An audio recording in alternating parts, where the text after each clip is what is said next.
Welcome everyone to this meeting of the Finance Committee. I'd like to call it to order. Do we have any public comment?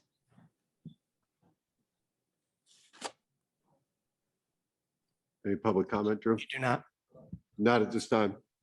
Okay, great. With that, I'm going to turn it over to Mr. Zablosky. All right, thank you very much. Welcome to our November Finance Committee meeting. This is a pretty big meeting because we are closing out our 2021 year.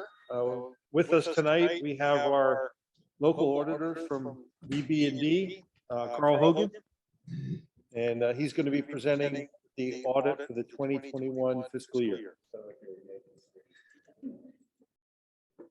I feel like the luckiest.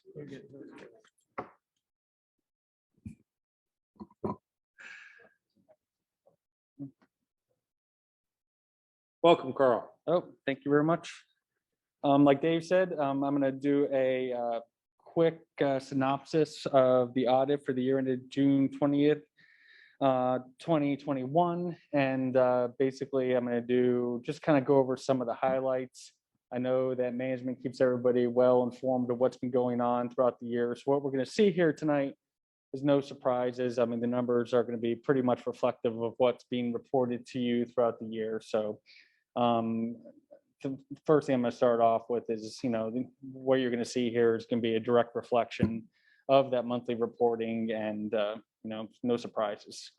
So I'm going to start with the independent auditors report. This is on pages 1 and 2.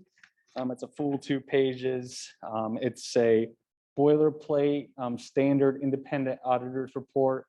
There is a change. There's a little small blurb in there this year. There was a new GASB implemented by the school district this year related to its student activity funds. And that's explained at the bottom of page 1. But basically, this is the standard report, outlining our responsibilities, outlining management's responsibilities. But the most important thing is that paragraph you're looking at right there at the bottom, the opinion paragraph. I'm basically stating that the numbers that were presented to us for the year ended June 30th, 2021 were fairly presented. And then on the second page here, you're going to see what responsibility we're taking for the different sections of the audit report, et cetera. There's the basic financial statements, and then there's other required supplementary information. Supplementary information just kind of discloses what responsibility or what kind of opinion or no opinion that we're given on those sections of the audit report. That being said, I really encourage everybody. Pages 3, I think it goes through all the way through 14 is management's discussion and analysis. I know Dave and his team took a lot of time and a lot of effort to really put this section of the audit report together. We're going to kind of go over it in a little bit.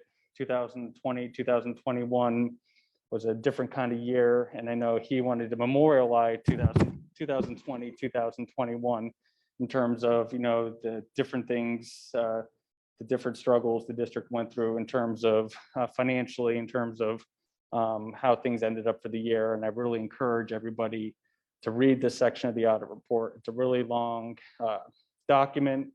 And if anybody was going to read anything, I really encourage that. I think they did a really nice job. Also, what I like about the management's discussion and analysis is because this is a historical document, we're kind of going over some historical information. Towards the end of the management's discussion and analysis on page 14, there's a place called factors bearing on the district's future. And I think that gives management the opportunity to kind of, bridge that gap in between June 30th and what's going on now, 21, 22. And I think they did a good job of that. So really encourage everybody to read that. The next page I'm going to skip to, I'm going to kind of skip all the way to the back of the audit report on page 50.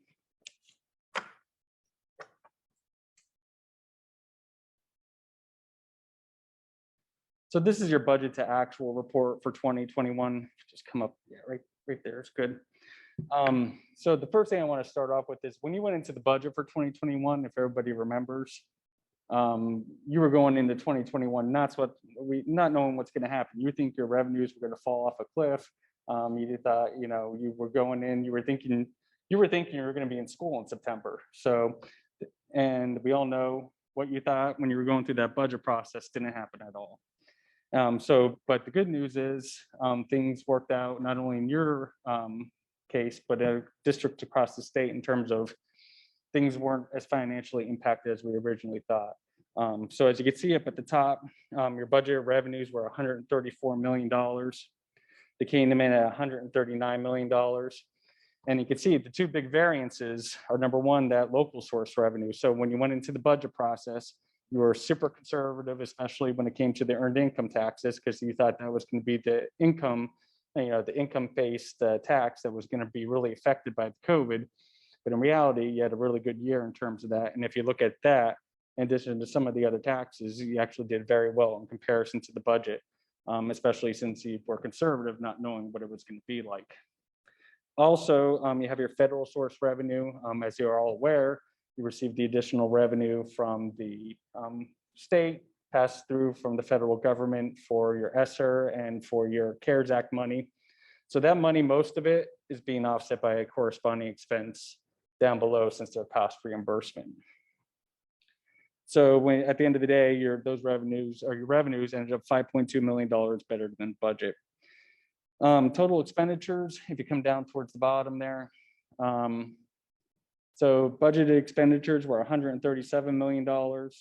They came in at $130 million. And when you think about it, and if you look at the variances on the right-hand column there, it only makes sense.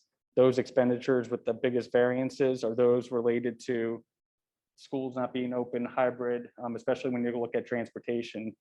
Schools weren't open for a couple months, and then when you went into the hybrid, there weren't as many busing trips, transportation, et cetera. So a lot of those functions directly attributed to not being in-person schooling are the ones that are driving that positive variance there for the $7.2 million. So as we come down to the bottom, when you went through the budget process last year, you budgeted to use about $4 million of fund balance. You actually added $6 million of fund balance, and that's a positive variance of $10.8 million, just all being driven by, those revenue factors and those expenditure factors we just talked about. So at the beginning of the year, you had $32.6 million of fund balance. You added 6.7 at the end of the year. You had $39.4 million of fund balance at the end of the year. And we'll kind of go over the details of that shortly. So any questions, concerns? Yeah, all right. The next page I'm going to go over, now that I kind of went over this page, I feel like this is like the report card, like you put your budget out, you see how you did for the year. There's some other funds that we do that we spend a lot of time on during our audit. If we could just scoot back up to page 19 now.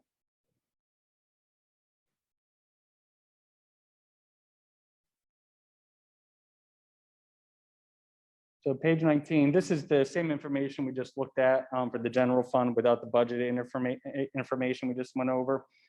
But I really need to point out that we spend a significant amount of time at the school district this year related to the audit, related to the capital projects fund. You have a capital campaign going on in terms of issuing new bonds. So for the current year, current capital project was the Colonial Middle School. We spent a lot of the time on. So a lot of that issuance of debt towards on the bottom is related to the issuance of the $35 million. And then also, I'm assuming this is going to continue to happen.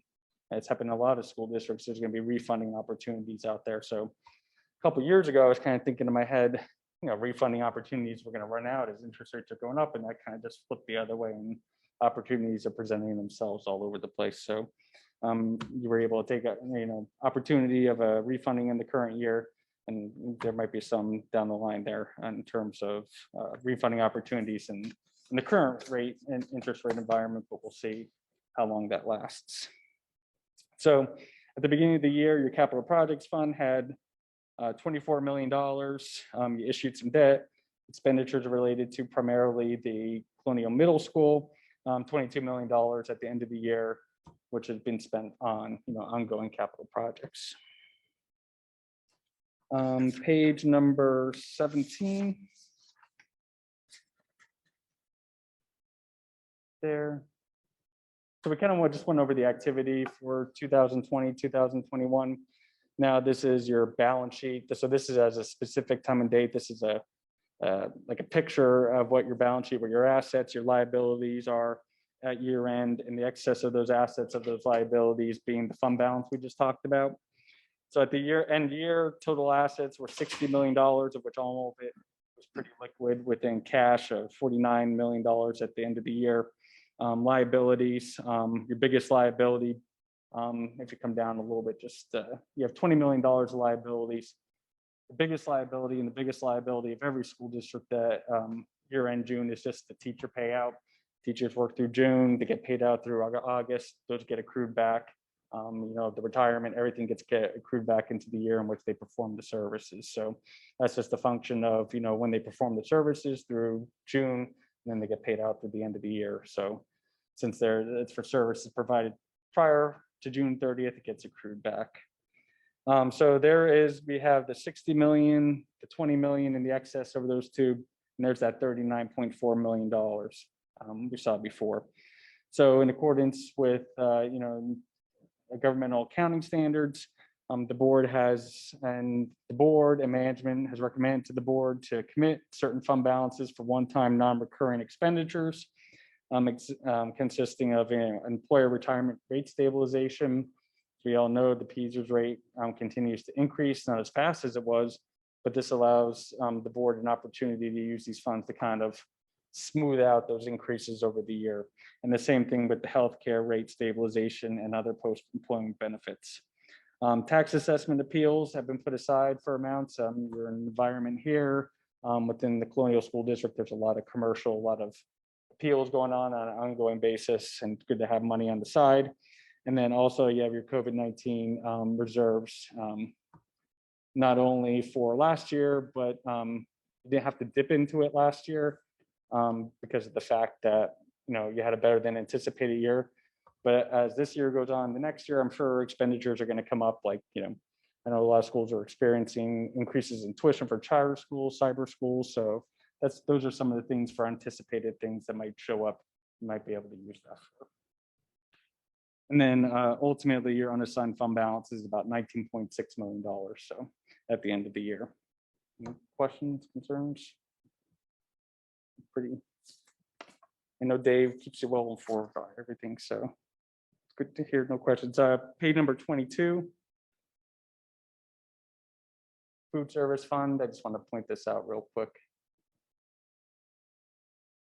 Food service fund, as you can see, first thing that's going to jump out at you at the top there. $1 million of fees last year, only $175,000 in 21.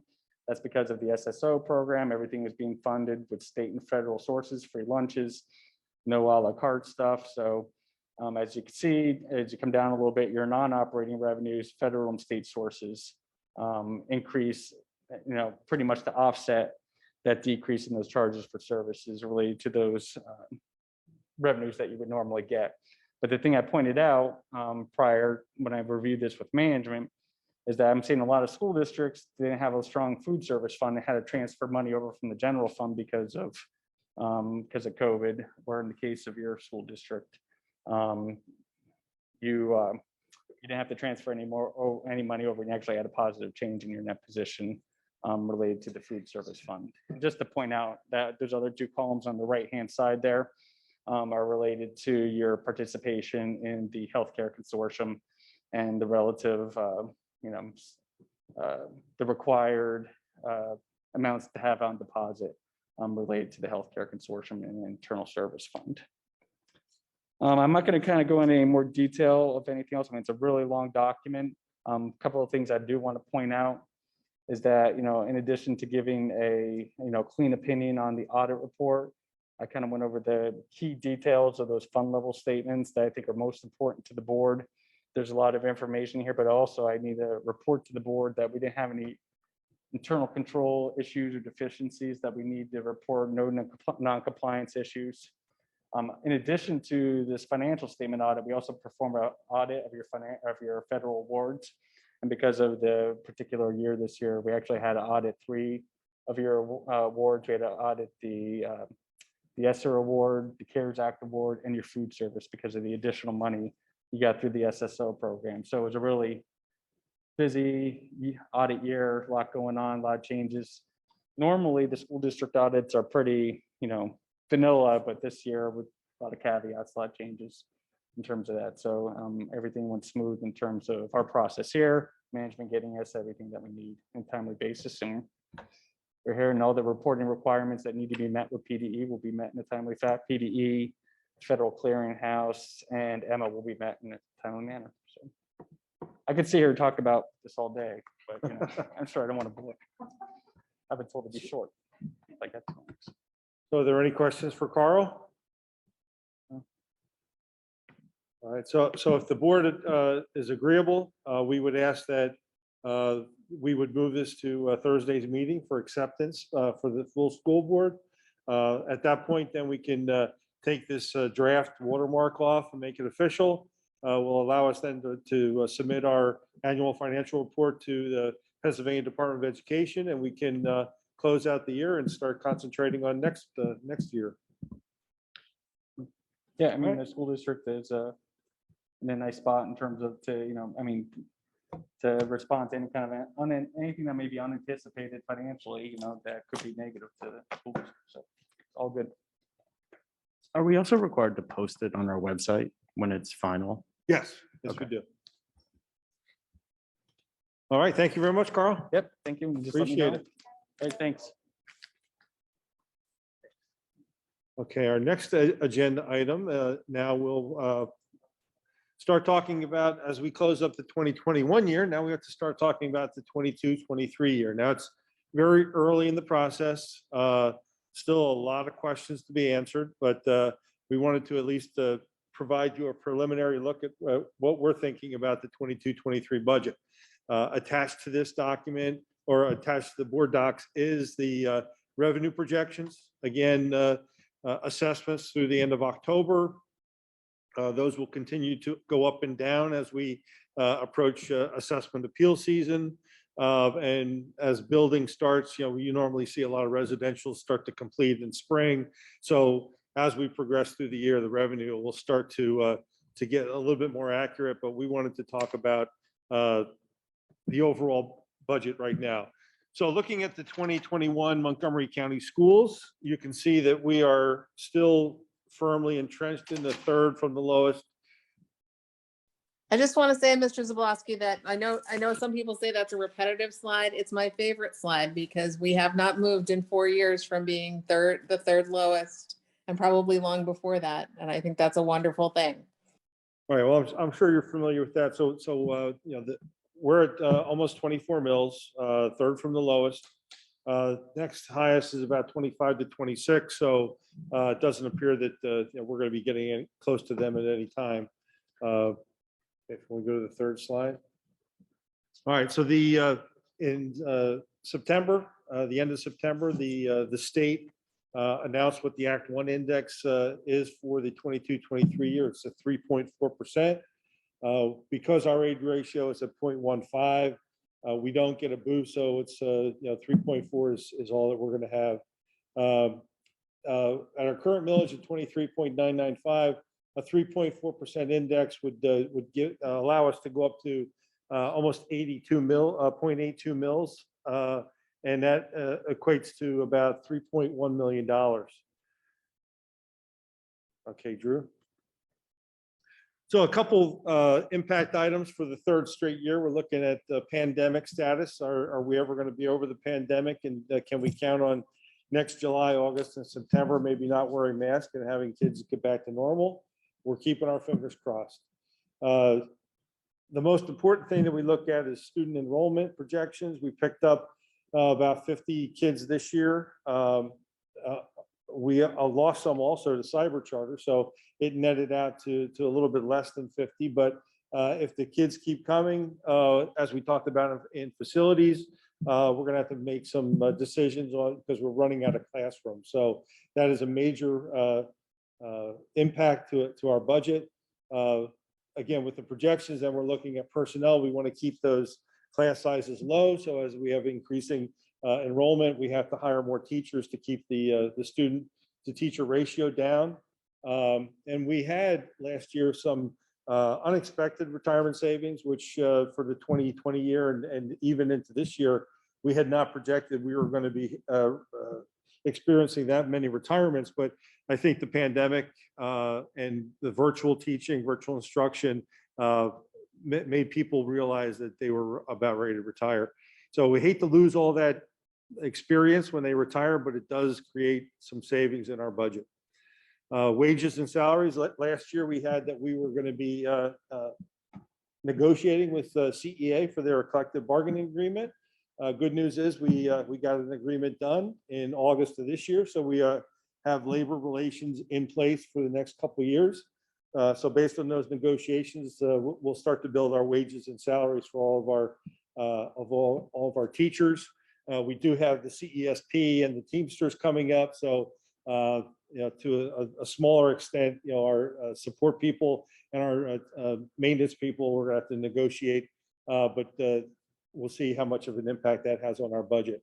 Employee benefits, the two that we always talk about are our pension benefits. The pension continues to rise. It's one of the biggest expenditures for any school district, based on some changes they made back in the early part of this century, and also some of the investment results that we've had recently. Healthcare costs, I'll tell you right now that we've had very successful healthcare claims. Maybe some of that's due to the pandemic and the fact that people put off some optional surgeries. So we'll get into that in a little bit of detail in just a few more slides.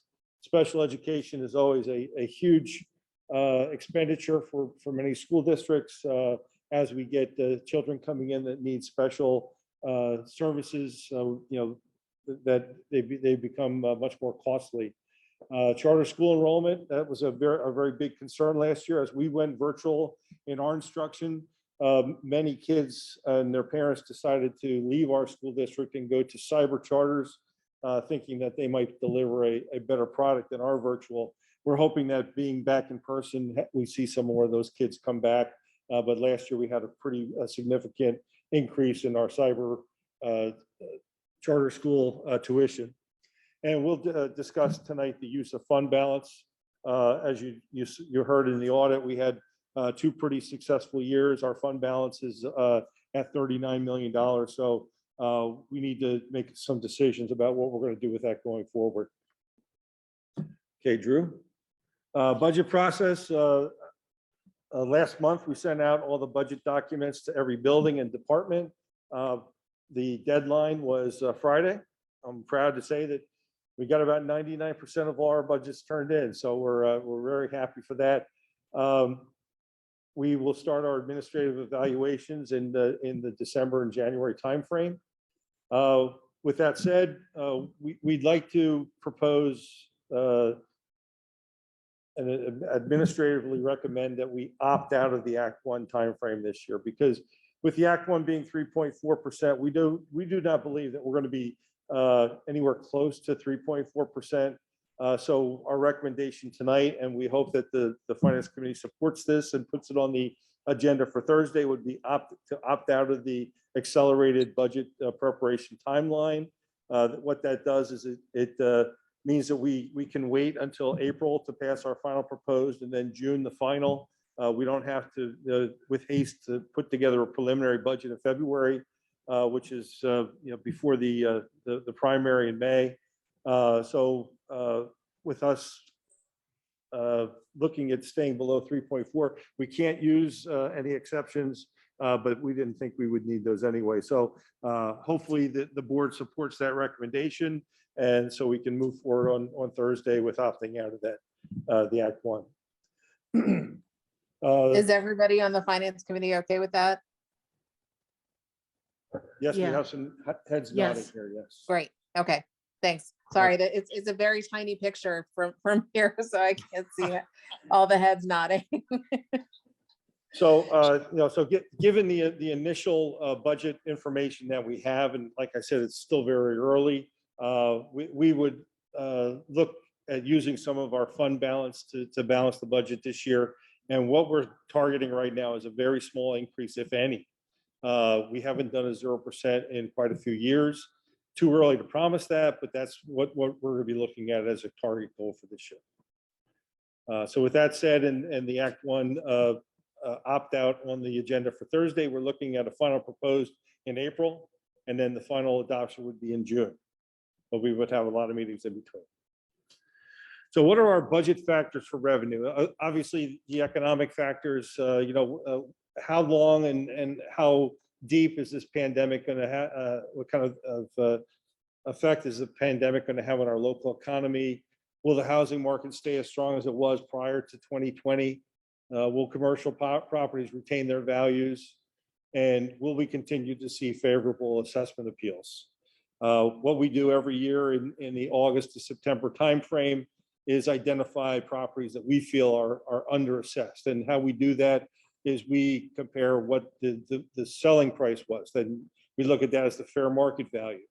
We apply a common level ratio because we haven't had a countywide reassessment in a number of years, which adjusts that. So right now it's about 46%. So if something sells for $1 million, it would be assessed, should be assessed at about $460,000. If we look and we see that the assessment that they've been paying taxes on for many years is below that $460,000, we will contend to the Board of Assessment that they are underassessed based on the current market values, and we'll have to make our argument. They make their argument as to what we believe is the fair market value. As much as we're doing that, some of these larger commercial properties we have a team of attorneys that are looking and saying, hey, we might be overassessed. So they take the assessment appeal that they would like it reduced. So what we try to do is meet with the Board of Assessment or ultimately a judge and come up with what we believe is the fair market value and the assessed value for those properties. You got a question, Chris? Just, is that only for commercial real estate, or do you look at that in residential too? It's for every property in the school district, and there are quite a few residentials. Obviously, residentials change hands at a much higher rate than commercials. But if it doesn't appear to be a winning assessment for us, given the fact that we have to pay attorneys and appraisers and things like that, normally if there's a $10,000 net increase to the school district, we will pursue it. If it's anything less than that, based on our direction, we don't go after a lot of residentials. But there are a few that we've done over the years, and I think there's 2 or 3 this year that we've identified. So what's going to happen in Harrisburg? Obviously, the state has had an impact with the pandemic, and how are those state finances going to trickle down to the Colonial School District? I don't know if you're all aware, but they started the fair funding litigation in the courts in the last couple of weeks. There's a school district, several parents, and one of our rural schools, Pennsylvania rural schools, is pushing that the state has not been responsible, especially to some of the poorer school districts, that the school funding has not been appropriate. So that will be interesting to see how the courts handle that issue, and that might have an impact on what's coming out of Harrisburg. But again, with our budget, we don't rely on the state and federal government for a lot of funding. We are primarily sourced by local sources. Population growth, we talked about the enrollment. Will we continue to see growth? I know that we're running out of some residential land across from Plymouth Elementary. They're building very quickly. I don't know if you've seen some of the articles coming out of Conshohocken, but there's not a whole lot there to build, so they're going straight up. So we have a bunch of luxury apartments that are being built there. So it'll be interesting to find out exactly how many kids come out of these luxury apartments, but we'll be continuing to monitor that situation. Our school funding, like I said, we don't get a whole lot of basic education, special education. PlanCon has not been funded for almost 5 or 6 years now. Transportation, that's going to be a variable this year because of how we did not transport last year or the year before. So that's going to be interesting to see exactly how much subsidy we qualify for this year. But we do rely a lot on our local taxpayers, and we thank them for being, supporting the school district and putting out a good product. On the Expenditure side, personnel wages take up about 72% of our annual budget. We did have 25 retirements or terminations in the 2021 year. We had 4 administrators, 7 professionals, and 14 classified that left our employ that have been now replaced, or we're trying to replace them. The Colonial Education Association collective bargaining agreement was settled. And our health insurance, we just got the Bucksmont Consortium first look. And it is unbelievable that we are looking at a decrease in medical of 3.2%. We're looking at a decrease of prescription of 34.4%. And overall, that's a 9.2 decrease in our premiums. Has that ever happened before? No, but again, it's the first look.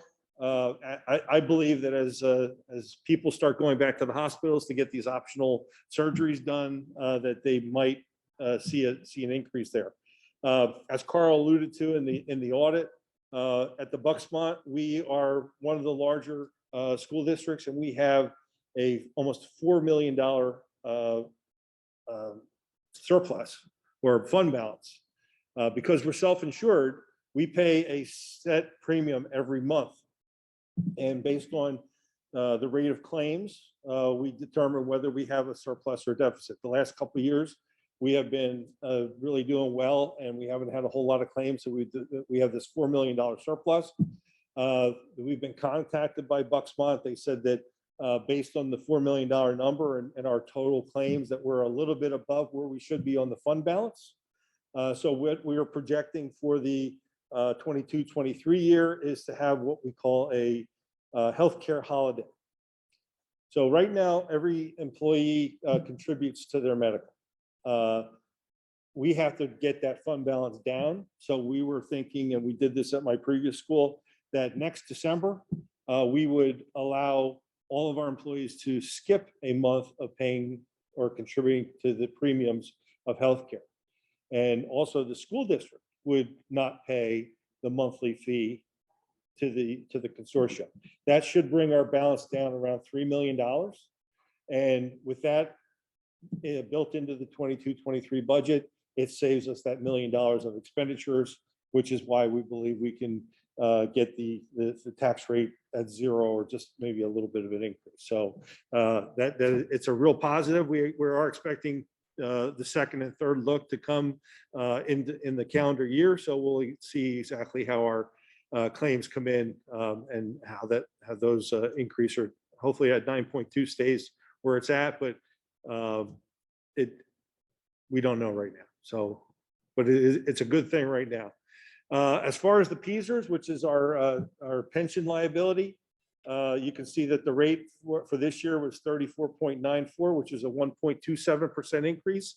The projection, which is going to be formalized in December, is at 35.79 for the 22-23 year, which is a 2.43% increase. That is a very big number for us. That's a $20 million expenditure in our $140 million budget for our employees' pension. So we will monitor that to see if the 35.79 is correct, or if it come in a little bit lower than that. Okay, Drew.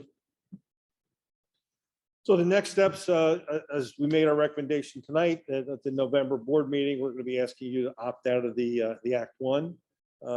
We are going to continue to monitor the revenue projections, awaiting the Commonwealth budget, Governor Wolf's last budget for next year, which comes out in February.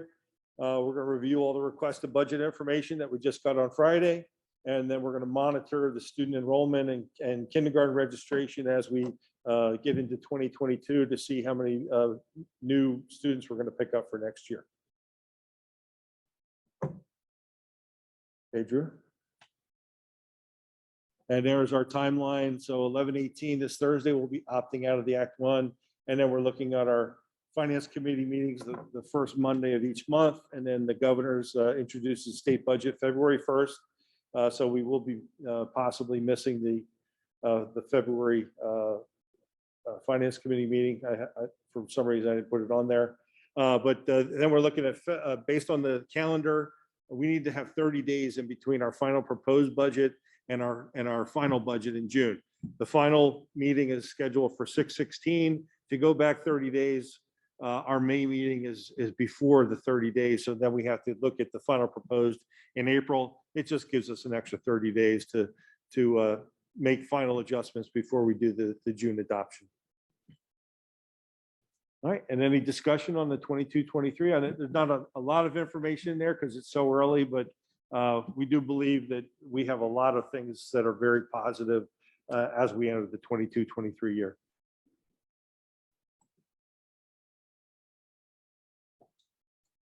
Great.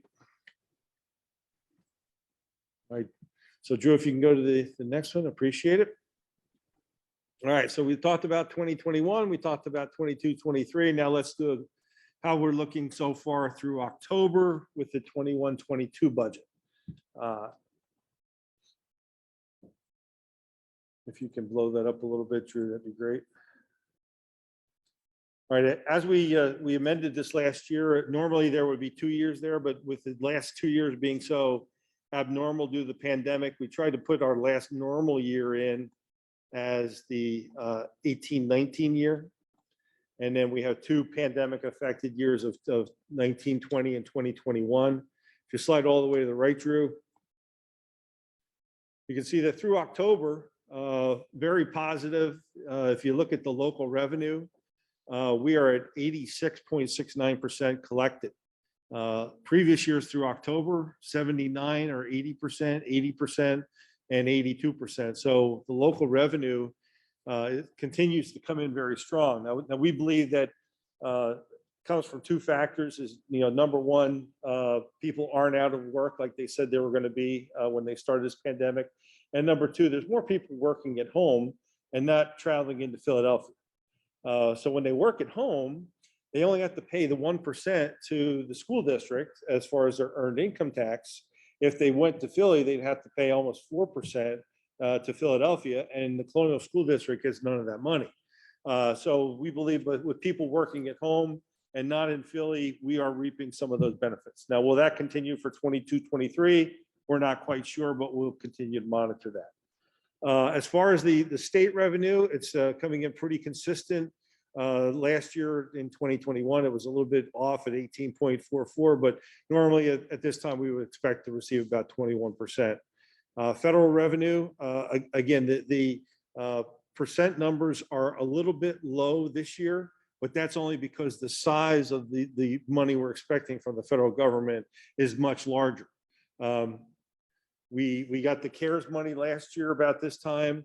Now we're waiting for the ESSER 3 from the ARP that the federal government enacted back in March. So it's a large sum of money, $3.4 million for us, but we are looking to spread that out over the extended period of time through the September of 2024-25.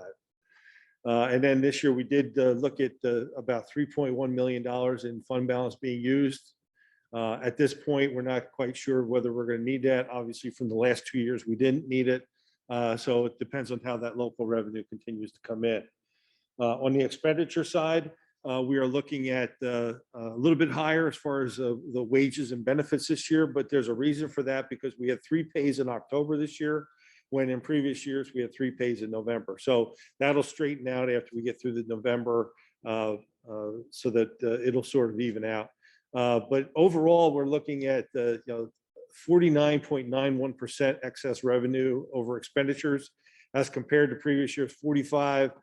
We did hit 49 and 49% in the 2 previous years. So we're right on budget with where we expected to be with the last normal year of 18-19 and 19-20. So with that said, and realizing that we had a fairly good year the last couple of years, the budget's looking very strong for this year. Any questions? Okay. All right, the next item was a special request from the October finance meeting. We wanted to do a fund balance analysis. All right, thank you, Drew. And there's that number that Carl just talked about, $39,400,520.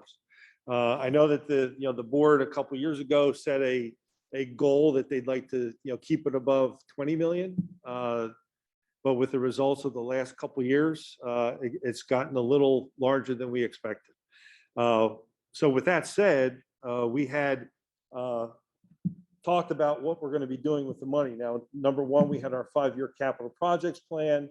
We're looking at about 20 to $30 million over the next 5 years. We know that the interest rates now are at probably historical lows. They are starting to inch up, but we also have heard that the Federal Reserve, with the inflation factors, has been possibly hinting at interest rate hikes in 2022. So looking at where we're at, the immediate thing that we have to do is get the 19 million. And if you want to slide down a little bit, Drew. The 19 million, which is the unassigned, unreserved fund balance, based on state legislative statute, that cannot exceed 8% of our budget. So at $140 million budget, we need to move some of that money. And so what we are proposing to do tonight, and this has to do with the next agenda item also, and how this whole topic came up is, in January, we're supposed to be borrowing the final debt issue for the middle school. And basically, that was to reimburse us for the renovations we did to this school, as far as adding classrooms and fixing the roof, but also the acquisition of the bus depot, which has been a great acquisition for us. So we had originally proposed to borrow 9 million. What we are projecting tonight is that we would stick with the plan to only borrow 8 million in January, because there are some fixed costs involved with borrowing, and we are still at real near historic low rates, and not knowing exactly where those rates are going to be in 3, 4, 5 years. We said, let's borrow the money now and then start using our fund balance instead of doing any more debt issues. So we would propose tonight that we would borrow 8 million. Therefore, we still need 9 in the middle school project. So we would take $1 million out of that 19,632,000, and we would transfer that over to the CMS construction fund. And then we would also propose that we would take an additional $10 million out of that unassigned fund balance and transfer that over to our capital reserve fund, which will then be used to fund the roofing projects over the next 3 or 4 years, and also start to save for that new elementary school building that we may need within the next 5 years. And do all the roofs, generators, boilers. Correct. Because, and the way it was explained to me that when Joe got here in 2001, the district took out almost a $20 million bond issue for the purpose of replacing all the roofs. And that was done. Now, obviously, they're 20 years old and they need to be addressed. Some are fairly good, some need some work, as we discussed in the FMT. We are not proposing to borrow any money, but use the money that we've saved over the last couple of years and pay for those roofs through the capital reserve. But I didn't know how the finance committee felt about this with the possible, the changeover of new board members coming in December, whether they would like to make that decision. We can make it in November, or we can make it in January and let the new board do that. But we were going to leave that up to the board, as if they wanted to make that motion to move it forward in November, or wait for the new board to take their seats. Can I just ask, what are other options that we might do? Like, is there like a smorgasbord of choices, or is it just? There were, anytime we're going to be spending money, what came up last month was, do we need to borrow any money? Could we, just say we're not going to borrow any money in January and use $9 million of this money? That might sort of tie our hands and tie the hands of future boards when they want to go borrow money in 3, 4, or 5 years, when the rates might be now 3 or 4 or 5%, when we're looking at under 2% for the money. So our proposal, and basically from that, from the economics, is let's borrow the money now at the very cheap rate that we can get it, as people are sort of remortgaging now, and then use some of the savings that we have in the bank to pay for any future improvements to the school district. We're also looking at probably using some of that fund balance, depending on how the revenues and expenditures work for the 22-23 year, to keep any tax increase low, and obviously with the target of having a 0%. So, looking at what we did is we did about a $6 million increase of expenditures last year. And if we're going to look at a 0%, we're going to have to find that $6 million elsewhere. And we're thinking it would come from the fund balance. I think the board would need to finalize the priorities on the capital projects for the 5 years. And if they want to move any of them up, I think we're definitely on Thursday going to the board will vote on a resolution not to exceed Act 1. And then I think we'll have to put together, Dave, for the newer board members, that sliding scale that you've done before, based upon how much fund balance we use. How much fund balance we use to offset what the tax rate's going to be, Correct. if it's going to be anything at all. Right. So Yeah, the time is we pretty short. certainly understand the health of the fund balance. We understand what the number is. And we don't want to be frivolous in spending it, but we also want, it could be spent very quickly on a lot of projects. And so we need a good 3 to 5 year plan, and we want the board to be comfortable with it.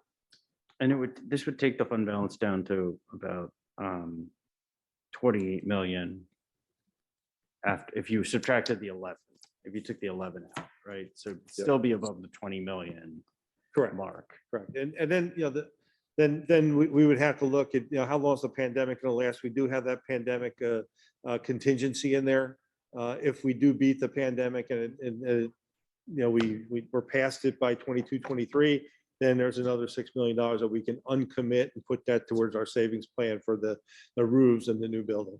And the vast majority of the 10 million you're talking about would just be going to a capital reserve fund, which is going to be earmarked for projects that will need to be done, as we talked about earlier, throughout the district. But it's not that we're spending it right away.